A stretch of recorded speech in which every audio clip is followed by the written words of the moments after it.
Hello সবাইকে, কেমন আছো? আশা করি সবাই খুবই ভালো আছো। আজকে সবাইকে জানাচ্ছি হ্যাপি মকর সংক্রান্তি। আজকে হচ্ছে সংক্রান্তির জন্য আমি ভাবলাম কি, কেননা আমি এখন পায়েস বানাই, মানে খেজুর গুড়ের পায়েস, যেটা কি এখন ঠান্ডার দিনে সব জায়গায় অ্যাভেলেবেল।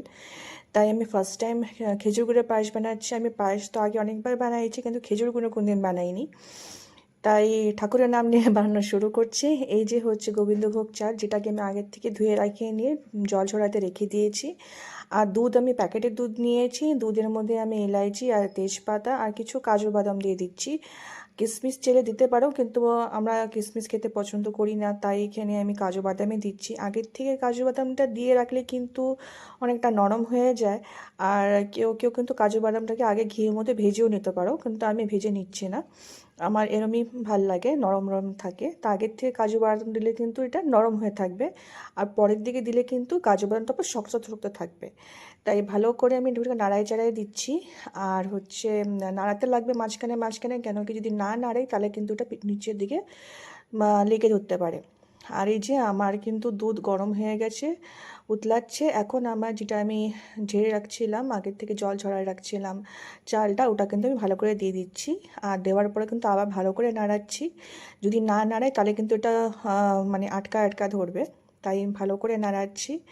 আর এটা কিন্তু এই যে ফার্স্ট এটা পুরো ভালো করে কিন্তু মানে বয়েল হয়ে গেছে।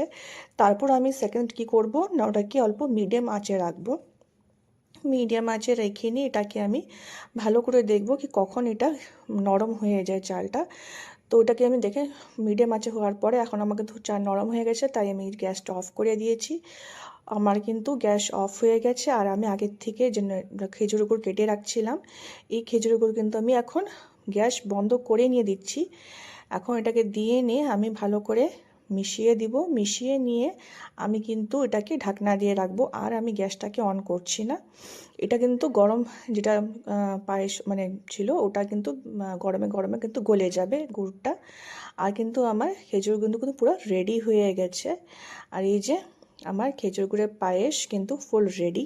আমি ফার্স্ট টাইম বানাইছি, কিন্তু বলতে গেলে খুবই ভালো হয়েছে। আমি খেয়ে নিয়েই বলছি অবভিয়াসলি। তো খুবই ভালো হয়েছে। আর সবাইকে কিন্তু হ্যাপি মকর সংক্রান্তি, সবাইকে কিন্তু খুব ভালো সংক্রান্তি যদি সবাই কাটুক, এটাই আশা করি। আজকের জন্য এটুকুই। আর এই যে আমার কিন্তু পায়েস কিন্তু ফুল রেডি। ঠান্ডা হওয়ার পরে পায়েসটাই কিন্তু এরম দেখতে লাগছে।